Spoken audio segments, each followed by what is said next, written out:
अभिषेक जी ये बताइए, महागठबंधन साथ साथ नजर आया, राहुल गांधी तेजस्वी के साथ मंच पर नजर आए, ये क्यों डर फैलाया जा रहा है कि दलित, पिछड़े और अल्पसंख्यकों का वोट काटा जा रहा है? सिर्फ भाषणबाजी करने की कोशिश है, एक नैरेटिव फैलाने की कोशिश है, बनाने की कोशिश, या एक डर का माहौल जमीन पर तैयार किया जा रहा है ताकि सीधे सीधे चुनावी फायदा मिल सके? सर, क्योंकि बिहार में जाति है जो कभी जाति नहीं, और उसी के इर्द गिर्द पूरा का पूरा चुनाव लड़ा गया था, लड़ा गया है और हमेशा लड़ा जाएगा। देखिए मैडम, ऐसा है कि हमारी पार्टी गरीबों की पार्टी रही है और गरीबों की आवाज बन के रही है। ये आप बताइए मैडम कि क्या ये सही टाइम है अभी रिवीजन करने का जब बिहार में इलेक्शन है? और बताइए, गरीब हमारा इसके लिए तो इलेक्शन कमीशन है ना सर, ना मैं बता सकती हूँ ना आप बता सकते हैं आधिकारिक तौर पर। मैं इलेक्शन आधिकारिक तौर मैं इलेक्शन कमीशन से पूछना चाह रहा हूँ मैं कि ये बताइए कि क्या ये सही समय है रिवीजन करने का? आप क्यों नहीं 6 महीना पहले कराए? आप लोकसभा के पहले कराते। तो ये तो इलेक्शन कमीशन कह रहा है ना कि वो कराएगा सर, उसको लेकर इतना ज्यादा हाय हल्ला क्यों है? मैं ये कह रही हूँ इलेक्शन किसी जिसका काम। अच्छा, एक बात बताइए अभिषेक जी, अभिषेक जी जरा मुझे एक बात बताइए, आपकी पार्टी का काम है चुनाव लड़ना, आपकी पार्टी चुनाव कैसे लड़ेगी, कब से तैयारी करेगी, कब से जमीन पर उतरेगी, ये सब आप लोग तय करते हैं ना। चुनाव आयोग तो आके तय नहीं करता, तो चुनाव आयोग को अपना काम तो करने दीजिए अपने हिसाब से। अपना काम करने हम लोग, देखिए हम लोग, लेकिन जो अपने जो हमारे जो वोटर हैं, चाहे जो भी गरीब वोटर हैं, उनका तो ये नाम ये लोग नहीं दे पाएंगे। गरीब वोटर सिर्फ आपके हैं क्या? ये कैसे आप कह सकते हैं कि गरीब वोटर सिर्फ और सिर्फ आरजेडी के हैं? गरीब वोटर क्या जेडीयू का नहीं हो सकता? क्या गरीब वोटर बीजेपी का नहीं हो सकता? मैडम जो इलिटरेट हैं, जो जिनके पास नहीं है, वो बेचारे डॉक्यूमेंट कहां से प्रूव करेंगे? जिनके बाढ़ में पूरे बिहार, नॉर्थ बिहार पूरा डूब गया है बाढ़ से, और वो पूरा डूब गया है, उसका कागज वो कहां खोजने जाएगा? जो बाहर नौकरी कर रहा है, कैसे आप कनेक्ट कर रहे हैं? जो बाहर नौकरी कर रहा है मैडम, वो होने से डॉक्यूमेंट का ना होना कैसे कनेक्ट कर सकते हैं, ये बताइए जरा, टेक्निकली स्पीकिंग। नहीं, मैं बोल रहा हूँ मैडम, वो कहां से, वो बेचारे जो गरीब, जो लेबर मजदूर, चाहे जो भी अदर स्टेट में काम कर रहे हैं, वो बेचारे छुट्टी लेके, वो छुट्टी मिलेगा क्या? 2 दिन के बाद वो छुट्टी लेके फिर आएंगे अपना नाम जुड़वाने के लिए, फिर आएंगे वोट देने के लिए। ये दरअसल से ये बहुत बड़ी एक साजिश है, और ये हम चाहते हैं कि आपको कराना है, आप विधानसभा के बाद करा लीजिए। आपको एक सही समय दीजिएगा ना। आप ये बताइए, कहां से बेचारी, पॉसिबल ही नहीं है कि कोई करा लेगा। इलेक्शन कमीशन के पास कोई भी नहीं करा सकता। कुंवर अजय जी, अगर ये प्रक्रिया इतनी सही है तो पूरे बिहार में ये विरोध प्रदर्शन क्यों?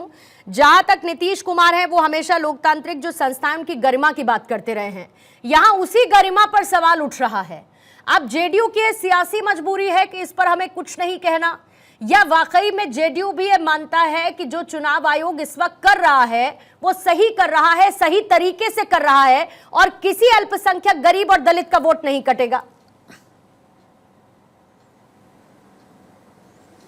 पूर्णिमा जी, आप एक वरिष्ठ पत्रकार हैं, और आपके चैनल के माध्यम से मैं पूरे देश और बिहार प्रदेश की जनता को यह बतलाना चाहता हूं, राहुल गांधी और तेजस्वी जी का जो विरोध है, ये विरोध ठीक उसी प्रकार से है कि आंख का अंधा और नाम नयन सुख, इन्हें तो कुछ मालूम है नहीं। अरे जब चुनाव का समय आता है तभी चुनाव सुधार होता है, और ये चुनाव आयोग का काम है, उसमें हस्तक्षेप करना कोई सरकार का काम नहीं होता। चुनाव आयोग अपने आप में एक संवैधानिक संस्था है, और इन लोगों को जानकारी के अभाव में एक संविधान लेकर के घूमते हैं, जिस संविधान को दादी ने रौंद दिया था, और दूसरे अपराध की बात करते हैं जो कि जंगल राज के प्रणेता माननीय लालू प्रसाद जी के बुद्धि विहीन, विद्या विहीन सुपुत्र हैं। तो इन लोगों के पास हम जैसा अन्न खाते हैं वैसा ही बुद्धि होती है। ये संवैधानिक संस्थाओं पे ऐसे ही आक्षेप प्रत्याक्षेप लगाते ही रहेंगे। मैं कहना चाहूँगा आपके चैनल के माध्यम से कि जिस देश में 80 करोड़ जनता राशन ले रही है, मुफ्त राशन ले रही है, और सारा कागज अपना सहेज करके रखी हुई है, उस देश में ये कहना कि इनके पास सबूत नहीं होगा, ये बहुत ही घोर निंदनीय विषय है। और ये लोग चूंकि ये बार बार गरीबों पिछड़ों की जो ये बात करते हैं, मैं बार बार उस बात को कहता हूं, गरीबों पिछड़ों की बात करते हैं तो ये हास्यास्पद होता है। इन्हें तो सोनिया जी एंड सन्स प्राइवेट लिमिटेड और Lalu Prasad and sons private limited, अर्थात लालू जी का लालटेन, लाला प्लस लाली मिला के जो इनके टेन है, मैं बार बार इस पॉइंट को कहता हूं, जो लालू जी के लाला और लाली मिलाकर के जो 10 हैं, उसी की चिंता केवल राजद को है और बाकी बिहार की जनता की कोई चिंता नहीं है। ये गरीब पिछड़े मजलूम एक भी वोट बिहार में कटेगा नहीं। हर वोटर जो वास्तविक वोटर होगा, चुनाव आयोग अपना काम निष्पक्ष करेगा और सुशासन की सरकार जो है किसी का मत कटने नहीं देगी।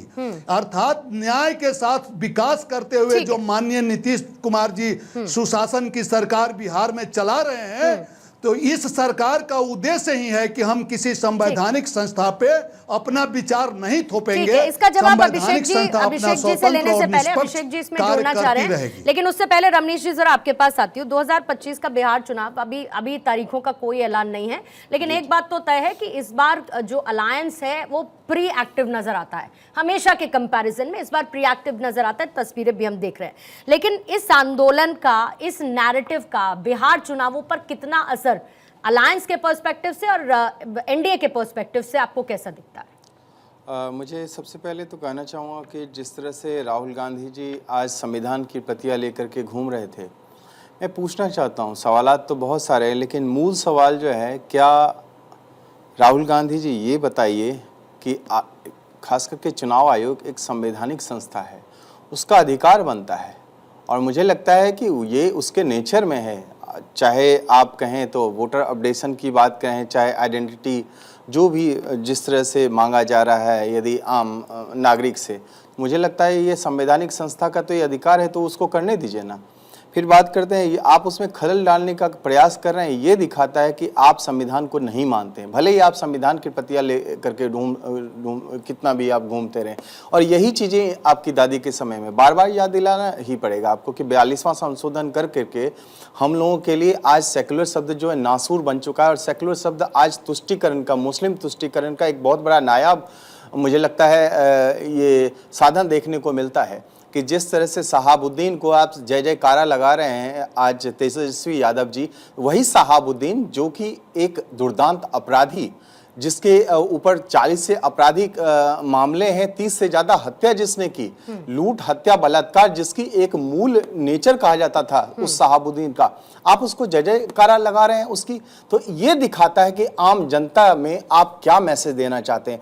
तेजस्वी यादव जी, आपको भूलना नहीं चाहिए क्योंकि आपके पिताजी और आपके ऊपर भी टैग लगा हुआ चारा घोटाले का, और चारा घोटाला के आरोपी आज साथ में घूम रहे हैं, और नेशनल हेराल्ड केस में जो आज जमानत पे है राहुल गांधी जी, वो आप भले ही मूल संविधान की